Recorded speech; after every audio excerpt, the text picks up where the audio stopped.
네, 안녕하세요 여러분. 5월의 월간 컨설팅 시작하겠습니다. 첫 번째 질문은요. 브리타에 대처하는 방법입니다. 우리 시험이 다른 고시류 시험들과 비교해봐도 굉장히 브리타 비중이 높은 시험인 것 같아요. 그래서 상위권 분들이 논점을 물론 확장도 해야 되지만 그럼에도 불구하고 모르는 논점이 나왔을 때 어떻게 해야 되냐, 오늘은 그 후자에 대해서 좀 말씀을 드려보려고 해요. 먼저 실무부터 말씀을 드려보자면 아예 해석이 안 되는 문제들, 그런 문제들이 만약에 기출에 나왔을 때 어떻게 해야 되냐, 사실 이건 여러 가지 스타일이 있을 수 있는데 제가 어떻게 했었냐면, 저는 소물음은 일단 제쳐두고 그 자료에 나온 것들을 하나하나 해석해 보셔라. 왜냐면 어차피 우리가 그 자료들을 하나씩 읽을 거잖아요. 그거를 고민하느니 그냥 답안에 다 쓰면서 넘어가는 거예요. 자료 1에서 뭘 하라고 하는 건지, 자료 2에서 뭘 하라고 하는 건지, 내가 환원율이 어디에 쓰일진 모르겠지만 자료 3번이 환원율 내는 자료인 것 같으면 환원율 내시고, 4번에서 비교 표준지 선정해야 되면 하시고, 어디에 쓰일지 모르겠지만 그걸 그냥 내가 자료 읽는 김에 다 쓰는 거예요. 그러고 나서 소물음으로 넘어가서, 소물음에 어떤 실무 용어들이 나왔을 거 아니에요. 뭐 재조달 원가가 나오든 낙찰가율이 나오든 그것들에 우리 외워둔 거 있죠? 의의부터 쓰시고, 그거 쓰다가 앞에 있던 자료들이랑 생각나는 거 있으면 엮으시는데, 뭐 그래도 생각이 안 난다 그럼 이론처럼 밀어버리는 겁니다. 그냥 서술 위주로. 저는 그렇게 했던 것 같은데 선생님 어떻게 하셨나요?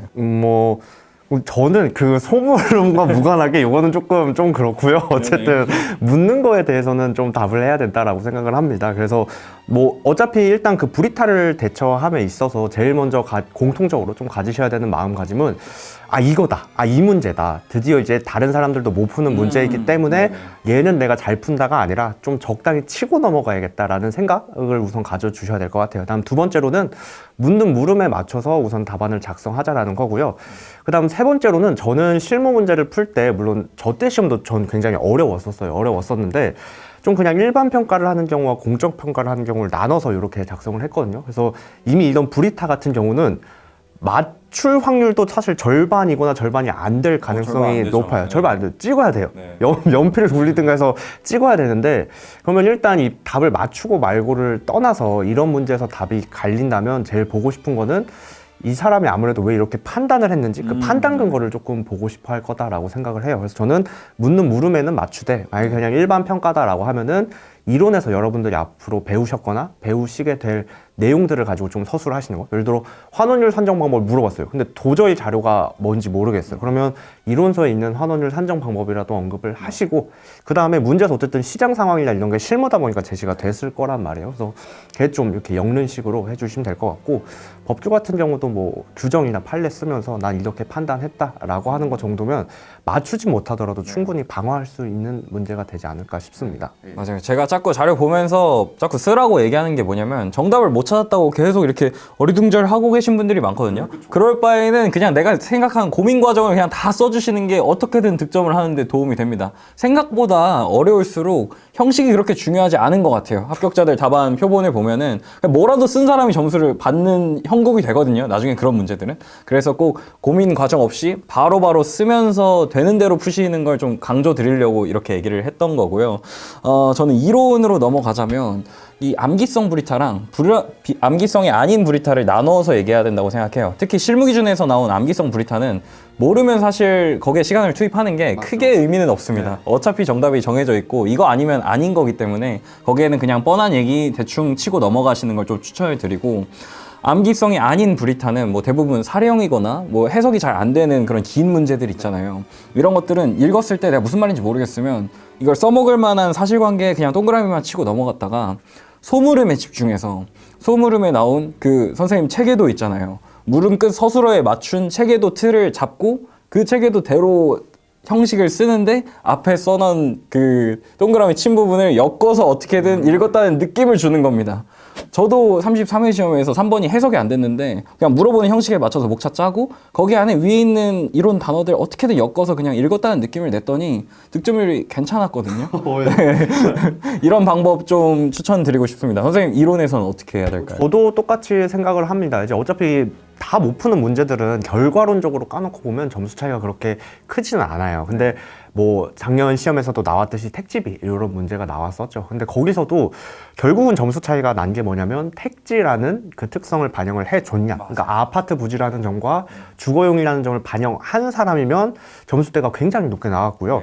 그게 아닌 경우는 다소 좀 저조한 점수대가 나왔어요. 그래서 출제자가 그 사실관계를 다 집어넣는다는 건 굉장한 귀찮음을 무릅쓰고 굳이 물어보는 거거든요. 그러니까 굳이 나는 그냥 일반론적으로 물어봐도 되는데 사실관계를 만든다는 것 자체가 나는 너와 이걸 가지고 대화를 하고 싶다라는 건데 수험생이 답안지에 그걸 전혀 보여주지 않는다라고 하면은 상대적으로 득점에서 불리할 수밖에 없다라고 생각을 합니다. 그래서 요즘 추세는 아까 말씀하신 것처럼 사실관계 위주의 좀 문제, 브리타가 많이 나오고 있는데 그런 경우라면 잘 쓰거나 못 쓰거나가 상관 있잖아요. 일단 그거를 답안지에 표현해 주시는 것 자체가 제일 대처하는 방안이다라고 생각합니다. 그리고 이론 문제가 어려우면요, 제가 또 추천해 드리는 게 어느 한 포인트에 꽂혀서 쏠린 글쓰기를 하지는 절대 마시고 살짝 한 발짝 떨어져서 약간은 흐리멍텅 하더라도 좀 전반적으로 건드려주는 서술을 하시는 걸 좀 추천을 드립니다. 그래야 좀 득점이 많이 안 깨져서 내려가거든요. 그래도 어느 정도 득점을 방어할 수 있는 그런 보수적인 태도를 취하시는 걸 고난이도 문제에서는 그렇게 권해드리고 싶습니다. 네, 저도 마찬가지입니다. 뭐 답안지를 쓸 때는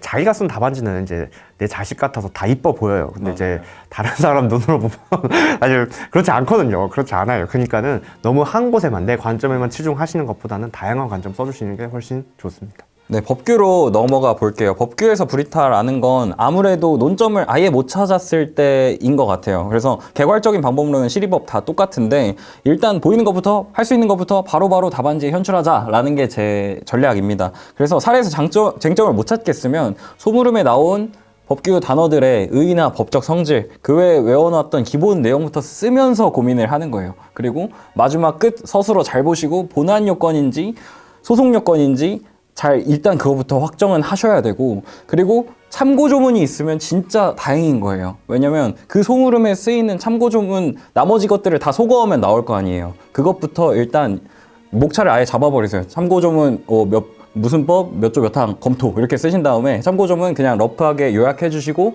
생각건데 뭐 나는 뭐 이렇게 맨날 쓰는 멘트들 있잖아요. 그런 것만 해도 사실 별거 안 했는데 득점이 되는 경우가 있거든요. 왜냐면 그것만 해도 소물음에 직접 관련된 쟁점에 조문을 내가 검토해 준 게 되는 거잖아요. 그래서 이런 잡기술을 좀 권해드리고 싶습니다. 그리고 이론이랑 마찬가지로 쟁점 하나를 딥하게 쓰지 마시고 걸릴 것 같은 쟁점들은 다 흩뿌려 두시듯이 조금 한 발짝 떨어져서 전반적인 서술 하시는 거 권해드리고 싶습니다. 네. 뭐 저도 말씀드린 아까 그 뭐 답안지 쓸 때 생각건데요. 되게 오랜만에 듣는 용어네요. 거의 한 3년 만에 듣는 용어인 것 같아요. 근데 저도 뭐 기본적인 드릴 말씀 자체는 똑같아요. 그래서 이론과 마찬가지로 법규는 거의 사실관계다라고 보셔도 될 것 같아요. 사실관계가 많이 나오는 문제이기 때문에 걔가 중요하고요. 결국 사실관계, 우리가 또 법전 이런 거를 외우는 이유는 그 사실관계 포섭하기 위한 요건들을 우리가 외우려고 하는 거예요. 그래서 뭐 참고 조문도 같은 취지이신 것 같은데 결국 규정이 제시됐다면 요건이 있는 거고 걔와 연관해서 내가 포섭할 수 있는 사실관계가 뭔지 동그라미든 네모든 별표든 치셔가지고 반영해 주시면은 제일 방어적인 답안이다라고 생각을 합니다. 그리고 뭐 이렇게 하시는 분들도 있어요. 브리타가 나오는데 내가 답을 틀리면 어떡하냐라고 걱정하시는 분들이 많아요. 근데 그런 경우는 틀리라고 내는 문제예요. 틀리라고 내는 문제이기도 하고요. 두 번째로는 틀리셔도 돼요. 왜냐면 고등법원 판사도 틀려서 이제 대법원으로 올라간 거거든요. 그러니까는 결국은 수험생 틀리셔도 상관없습니다. 근데 틀려도 그 방향성이 좋냐, 요건이나 아니면 사실관계를 잘 반영했냐, 이게 점수에 중요한 거기 때문에 그런 점들만 좀 주의해 주시면 좋을 것 같습니다. 그래서 저희가 지난 영상에서요 3기 GS를 꼭 해보라고 말씀을 드렸던 게, 이렇게 내가 답을 모르겠는 문제들에서 좀 깨져도 보고 만신창이가 됐을 때 차선의 답을 모르겠을 때 그 고민 과정을 좀 현출해보는 이런 답안들도 연습할 기회가 생기게 돼서 추천을 드렸던 거거든요. 그래서 기본 논점은 준비가 되신 분들이라면 3기 GS에 오셔서 이런 것들 꼭 연습해 보시면 좋을 것 같습니다. 네, 다음 질문입니다. 이 차별화된 고득점 답안을 위한 방법엔 뭐가 있을까?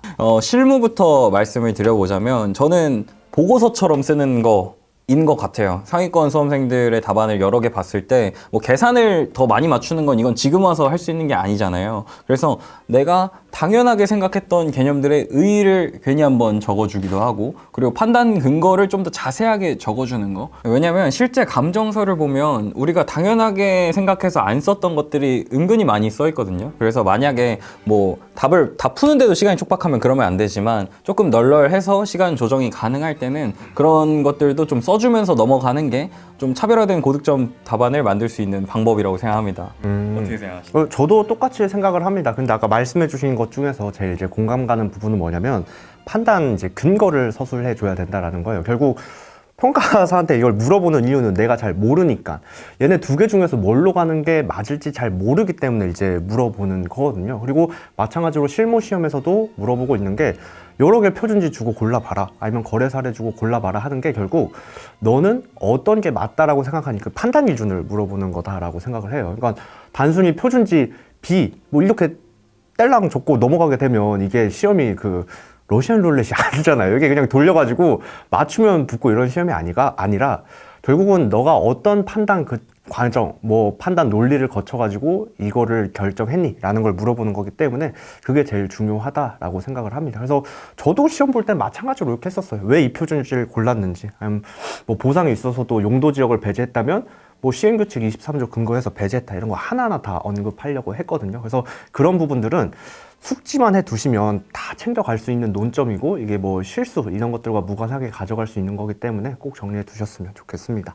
그다음 두 번째로는 이어가지고 제가 뭐 이론, 어쨌든 수업을 하고 있기 때문에 이론도 좀 말씀을 드리도록 할게요. 근데 어떻게 보면 좀 역설적인 얘기일 수도 있는데, 저는 이론 답안에서는 차별화를 하지 않으려고 하는 게 제일 큰 차별화다라고 이렇게 생각을 해요. 왜냐면 답안지를 보다 보면 저는 분명히 문제도 내고 뭐 기출문제도 다루기는 하지만 제가 물어본 부분이 있어요. 궁금해가지고 이 부분을 물어봤는데 거기는 조금 쓰고 갑자기 이제 그 막세를 밟으셔가지고 난 이것도 안다라고 해서 막 쓰시는 분들이 정말 많거든요. 아, 답안지 보면 많이 아시는 거는 알죠. 근데 결국은 내가 물어보지 않은 내용을 쓰게 되면은 점수에는 크게 득점이 될 수도 없고요. 거기에 점수 부여가 될 수도 없어요. 왜냐면 많은 수험생이 쓴 게 아니라 그 사람만 쓴 답이 돼버리기 때문에 점수 부여가 크게 들어갈 수 없는 거죠. 그래서 제일 큰 차별화는 물어보는 것만 가지고 써야 된다. 예를 들어 감정평가 방법을 물어봤다면 그 세부적인 절차나 방법이 이렇게 들어가야지,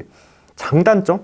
관련 문제? 뭐 이런 것들을 쓰는 거는 정말 도움이 안 된다고 생각합니다. 그 다음 요즘은 두 번째로는 그 사실관계 문제들이 많이 제시되고 있는데 이제 점점 법규처럼 되고 있기 때문에 중간중간마다 그런 사실관계 반영해 주시는 게 제일 큰 차별화다라고 이렇게 이제 생각합니다. 저는 이론은 다들 잘 쓰는 논점을 만났을 때 조금 더 인상이 좋아 보이는 답안이 뭐냐면, 한 단어로 요약하자면 쪼개기예요. 우리가 목차를 많이 쪼개라고 얘기를 하잖아요. 목차만 쪼개는 게 아니라 그 안에 내용에서도 저는 많이 의미 단위를 쪼개서 넣는 게 좀 좋은 답안이라고 생각하거든요. 네. 예를 들면 뭐 A와 원가 방식의 관계를 설명해라 했을 때 원가 방식을 그냥 뭉뚱그려서 그냥 뭐 이거랑 전반적으로 관련이 있다라고 쓰는 답안이 있는가 하면, 그거를 다시 제조달 원가랑 감가수정으로 나눠서 한마디씩 해주고, 제조달 원가에서도 정액 정률로 이걸 간접 직접 뭐 이렇게 한번 더 나눠서 언급을 해주면 훨씬 더 좋은 답안으로 보이게 되거든요. 그래서 사실 저는 이론이 어느 정도는 조금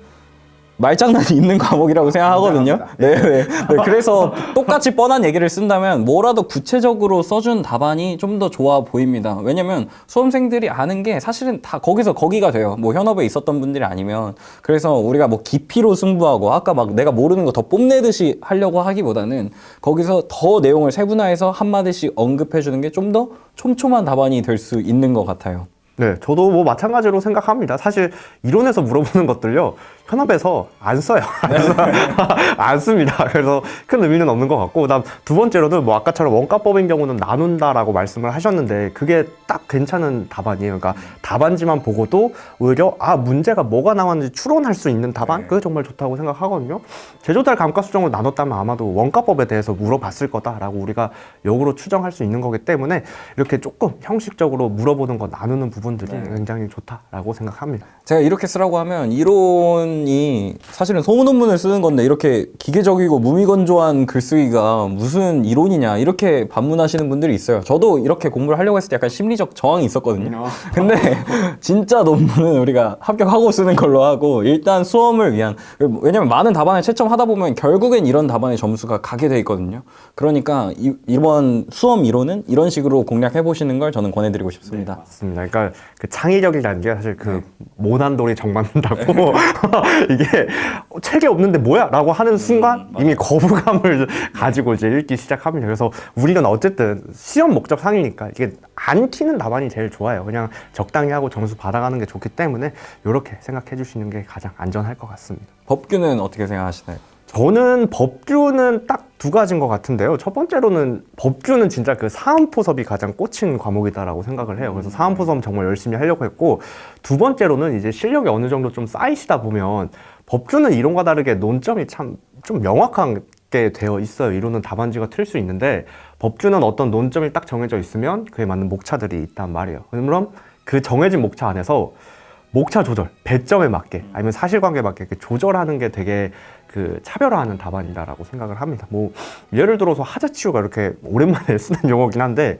하자치유가 나왔다고 하면 인정력이 우리가 목차를 많이 할당하지는 않을 거란 말이에요. 어차피 인정하고 넘어갈 거니까. 그러니까 뭐 사실관계에 맞춰서 요건에 내가 강조를 할 건지 아니면 시간적 한계에 좀 강조를 할 건지, 이게 배점을 왔다 갔다 해가지고 마찬가지로 이론처럼 좀 답안지만 보더라도 뭐 물어봤나 보구나 라는 생각이 드는 답안이 제일 차별화된 답안이 아닐까 싶습니다. 네, 저는 법규 고득점 포인트는 딱 4가지 말씀드리려고 준비를 해왔습니다. 첫 번째는 메인 논점에 필요한 전제가 되는 개념의 의의와 법적 성질, 기본 내용 써주기입니다. 이건 당연히 메인이 아니니까 요약해서 써야 되고요. 제일 쉽고 이미 다들 많이 하는 걸로 예시를 들어보자면 하자승계, 국민 논점이죠. 이것들 하자승계 요건이 선후 행정행위가 처분이어야 되는데, 그럼 이걸 얘기하려면 선후 행정행위가 처분인지부터 짚고 넘어가야 되잖아요. 두 행정행위의 의의랑 처분이 맞는지를 써주고 나서 하자승계를 시작하시는 게 좋은 답안이라고 생각합니다. 하자승계는 이제 많이들 하는 논점이어서 제가 예시를 들었는데 엄밀하게 따지면 이런 게 사실 되게 많거든요. 그리고 글씨 속도 빠르신 분들 어디서 내 장기를 발휘해야 될까 이런 거라고 생각합니다. 그리고 두 번째, 내가 앞에 제시한 법리 요건이 이 사례에서 어떤 사실관계와 대응이 되는지 정확히 매칭시키듯이 포섭하기입니다. 답안 득점이 포섭 점수를 많이 못 받는 답안들이 뭐냐면 그냥 대충 사례를 요약하거나 사례 얘기를 안 해요. 이러면은 포섭 점수를 받을 수가 없잖아요. 이걸 뭉뚱그리지 말고 노골적으로 이 단어가 이거랑 이 단어가 이거랑 그래서 위법하다 이렇게 찝어주는, 노골적으로 찝어주는 답안이 굉장히 좋은 답안이라고 생각을 합니다. 그리고 세 번째는요, 판례를 여러 개 써주기. 이거는 그 문제에 정확히 대응되는 그 사건 판례를 아는 경우와 아닌 경우를 좀 나눠서 얘기를 해야 될 것 같아요. 그 사건 그 판례를 내가 정확히 알고 있는 경우면 사실 뭐 다른 판례 쓸 필요 없이 그 사건 판례만 열심히 언급해도 그게 자동으로 사안 포섭도 되고, 그리고 그게 유일한 정답이기 때문에 뭐 딴 거 쓸 필요가 없거든요. 근데 그게 아닌 경우에는 뭐 어떤 내가 잘 외운 판례 하나를 막 길게 쓰는 것보다는 관련 논점 판례들을 여러 개 핵심 포인트만 딱딱딱 짚어줘서 여러 문단으로 쓰신 답안이 훨씬 법리적으로 풍성해 보인다고 생각합니다. 네, 그리고 네 번째는요, 중간 갈림길이 있는 문제인 경우에는 내가 선택하지 않은 루트로 간 경우의 결말도 써주기. 입니다. 이게 무슨 얘기냐면 뭐 권리구제 수단을 물어봤다고 쳐볼게요. 그러면 A가 위법함으로 B를 해야 되는데 A가 위법하지 않다고 보는 경우에는 C를 통해 뭘 할 수 있다. 이렇게 쓴다거나, 아니면 뭐 A가 처분이니까 B를 할 수 있는데 A를 처분으로 보지 않더라도 이게 C에 해당하는 경우라면 D를 할 수 있다. 이렇게 내가 취한 입장이 아닌 경우에 어떻게 되는지도 좀 써주는 거죠. 그래서 그냥 단답형으로 B를 할 수 있다 라고 대답한 답안보다 훨씬 똑똑해 보이는 방법이지 않나 라고 생각을 해서 그래서 내가 만약에 법규에 자신이 있다 이런 분들은 좀 이런 것도 한번 생각해 보시는 걸 저는 권해드리고 싶습니다. 제가 지금까지 알려드린 4가지 방법들이 사실 공부를 더 해야 되는 방법들은 아니에요. 써야겠다고 의식만 하면, 시간만 있으면 좀 더 노력할 수 있는 부분이라고 생각하거든요. 그래서 저는 고득점을 꿈꾸시는 분들이라면, 우리가 딴 건 몰라도 법규는 다 고득점 받으려고 하잖아요. 그래서 이런 부분 포인트도 한번 알고 가시면 좋지 않을까 그렇게 생각합니다. 근데 뭐 저도 말씀드릴 게 있긴 한데 내가 굳이 가지 않은 길을 쓴다 저는 그거 별로 안 갔으면 안 가면 끝난 거지. 뭐 굳이 더 저는 작성할 필요는 없다라고 생각해요. 뭐 저 개인적인 경험담입니다. 그래서 저는 내가 안 간 길은 다시 뒤돌아보지 않는다라고 해가지고 제가 간질만 썼고요. 대신 뭐 다른 것들은 다 저도 공부할 때 공감했던 내용이에요. 그러니까 그 법규 답안지는 제일 중요한 게 뭐냐면 너 이거 왜 썼어? 라고 할 때 나 여기서 쓰려고 썼어요. 나 여기에서 사원포섭하려고 썼어요. 라는 게 딱딱 나와야 돼요. 그러니까 누가 협박하는 거죠. 너 이거 일반론 꼭 써야 돼? 너 이거 빼면 안 되라고 해도 안 된다고. 나 이거 사원포섭할 때 꼭 써야 된다고 그렇게 얘기가 딱 나와야 되는 게 법규 답안이다 라고 생각해요. 그리고 출제위원 지금은 안 나오지만 옛날엔 유일하게 출제위원과 이제 소통을 할 수 있는 창구였어요. 채점평이 있었는데 거기서도 이제 내가 준 사실관계를 반영하지 않아서 아쉬웠다 이렇게 얘기를 많이 하잖아요. 뭐 그냥 아쉬워서 끝났겠어요? 점수를 그었다라는 거잖아요. 그렇기 때문에 제시된 사실관계를 딱 누락 없이 활용하는 것과 그 다음에 일반론들은 누가 진짜 협박을 하더라도 꼭 써야 돼. 이 답안에서 이거 활용하려고 써야 돼. 라는 게 제일 법규 답안에서 점수를 얻는 포인트가 아닐까 싶습니다. 네. 네, 법규가 사실 선생님이 말씀하신 것처럼 비중 조절하고 물은 내용에 충실하게 쓰는 게 어디까지나 가장 중요한 과목인 게 맞아요. 근데 제가 이제 말씀드린 것들은 약간 좀 데코레이션적인 부분에서 한두 마디 첨가하면 굉장히 법리적으로 풍성하고 얘가 그냥 외운 거 쓰는 게 아니라 진짜 하나하나 이 논리적 완결성을 생각하면서 풍성하게 쓰고 있구나 라는 걸 좀 티를 내주는 일종의 잡기술이라고 봐주시면 좋을 것 같습니다.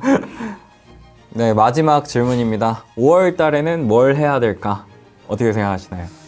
사실 시험이 7월이잖아요. 그러면 이제 7월을 내가 그러니까 시험 딱 전날까지의 공부 계획을 짜놓으시는 분들이 많아요. 근데 사실 그러진 않죠. 우리가 전날까지 공부를 열심히 할 수는 없고 6월 달은 뭐 하다 끝나냐면 울다 끝나요. 이제 7월에 시험이다. 어떡하냐. 나 큰일 났다. 이러다 끝나거든요. 그렇기 때문에 5월 달이 사실상 저는 이 시험을 좀 마무리하는 기간이 되지 않을까라고 싶어요. 그래서 이 5월 달은 뭐 물론 새로운 것도 조금 내가 그동안 미진했던 부분을 보충하는 것도 맞긴 하지만 앞으로 내가 6월 달 그리고 시험 전날 7월 뭐 요때에 있어서 내가 좀 자주 볼 것들이 뭘까 이런 걸 정리하는 시기다라고 조금 생각을 하거든요. 그래서 우선은 6월까지를 너무 여유롭게 공부 기간으로 잡아두지는 않으셨으면 좋겠다. 6월은 정신적으로도 좀 눈물도 나고 좀 많이 불안한 시기이기 때문에 요 5월달이 사실상은 마무리하는 시기가 되지 않을까 저는 그렇게 좀 생각을 해요.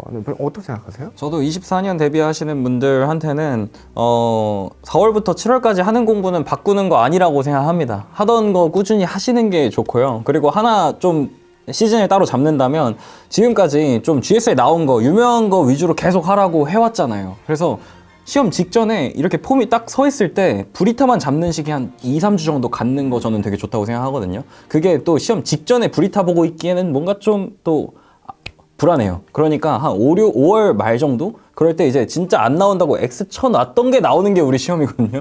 그래서 그런 것들만 잡아보는 좀 특별 관리 기간을 좀 잡아보시는 걸 상위권 분들한테는 추천을 드리고 네, 그리고 동차다. 그리고 2년 차인데 나 아직 암기 많이 안 했다. 이런 분들 또 얘기합니다. 암기하셔야 돼요. 죽어라 암기하셔야 됩니다. 그래서 스트레스 받는 얘기를 하나 좀 해드리자면 아까 선생님 말씀하신 것처럼 아무리 내가 뭐 진입이 늦었고 동차고 해도 5월부터는 좀 GS에서 성적이 나와줘야 되거든요. 올해 합격하려면. 그래서 토요일에 유의미한 등수를 내기 위한 공부를 좀 전적으로 해보시는 걸 좀 추천을 드립니다. 아무리 우리 GS 점수가 뭐 실전이랑 관계가 없을 수도 있네 해도 GS에서 상위권 몇 번 찍어본 사람들은 그 스탠스가 달라지거든요. 네. 그래서 GS에서 성적 내보시는 걸 좀 목표로 잡고 공부해보시라고 얘기를 드리고 싶고요. 그리고 25년도 데뷔하시는 진입자분들 5월에 진입하면 어떻게 해야 될까요? 5월에 진입하면 일단은 원래는 다 4월에 진입하는데 5월에 진입하신 경우는 좀 늦은 경우잖아요. 그럼 어떻게 해요? 뛰어야 돼요. 이때 걷기 시작하면 못 따라갑니다. 그래서 우선은 학원 진도에 밀리지 않게 하는 거 저는 이게 가장 중요하다고 생각하기 때문에 예습하거나 먼저 뭐 나가시라 이런 얘기는 전혀 저는 말씀드리지 않아요. 학원 진도대로만 하셔도 중상위권 이상으로 치고 나가기엔 전혀 문제 없기 때문에 이런 부분들만 좀 주의해 주시면 될 것 같습니다. 저는 뭐 지난 영상에서도 말씀을 드렸던 것 같은데 5월이 동차를 해볼 만한 마지막 시기라고 생각을 합니다. 뭐 제가 5월 진입해서 그랬다 것도 맞는데 그 다른 통계적으로 봤을 때 단기 합격한 분들이 한 3, 4, 5월쯤이 제일 많고 6, 7월부터 급격히 없어지기 시작해요. 그래서 제가 해봐도 커리큘럼 상으로 조금 그나마 좀 따라갈 만한 게 이때쯤이라고 생각해서 공부에 좀 자신이 있고 공부량이 많고 이제 주변 정리가 다 되신 분들은 과감하게 동차 준비해 보시는 것도 저는 추천을 드립니다. 왜냐면 동차 텐션으로 공부를 해보면 떨어지더라도 2년차 때 확 올라와 있는 상태로 준비를 시작할 수 있거든요. 네, 그렇게 생각합니다. 그리고 그게 아니다. 난 좀 주변 정리가 필요하다. 아직 수험생 모드로 들어가고 있다 라고 생각하시는 분들은 실무 선행 열심히 하시고 1차를 조금 일찍 보수적으로 준비하시는 게 괜찮은 방법이라고 생각합니다. 네. 그래서 뭐 5월 달은 사실 뭐 저도 경험해 봤던 이런 시기기는 하지만 굉장히 불안한 시기예요. 그래서 저도 다 경험을 해봤지만 내가 실무 문제를 풀다 눈물이 나온다? 정상입니다. 우셔도 돼요. 울고 나서 닦고 와서 우리 다시 표준지 고르면 되기 때문에 크게 뭐 걱정하지 않으셔도 되고요. 결국 불안하다라는 건 이제 붙을 수 있는 가능성이 다 있다라는 거예요. 내가 누가 봐도 이거 시험 가망이 없어. 그럼 불안하지도 않아요. 불안하지도 않습니다. 그러니까는 조금 마음을 차분히 가져주셨으면 좋겠고, 아까 뭐 GS 성적 얘기도 하셨는데 성적 잘 나오면 좋죠. 근데 우리 항상 목표는 뭐다? 1등이 아니에요. 1등 하면은 비효율적으로 공부하신 겁니다. 그렇기 때문에 GS 성적도 단수면 내가 갑자기 10등이 된다? 이런 거 하지 마시고 저 내 앞에 뛰고 있는 저 한 놈 내가 머리채만 일단 잡겠다라는 마인드로 단계씩 좀 올라가시는 걸 추천드려요. 200명 안에, 뭐 190명 안에만 드시면 상관이 없기 때문에 합격하면 다 평가사예요. 그러니까는 조금은 부담은 약간 내려놓으시고 공부하셔도 될 것 같습니다. 네. 이게 5월이 GS 성적이 뭐 제가 중요하다고 말 안 해도 이게 사람들이 다 엄청 떨어요. 그때부터는. 그렇죠. 이 5월 달에 실무 논점 한번 나가는 거랑 1월 달에 나가는 거랑 무게감이 완전 다르거든요. 네, 당연히 불안한 시기라는 거 알면 좀 덜 떨립니다. 그래서 멘탈 관리하는 시간이라고 생각하고 응원 드리면서요. 5월의 월간 컨설팅은 이렇게 마무리하겠습니다. 감사합니다.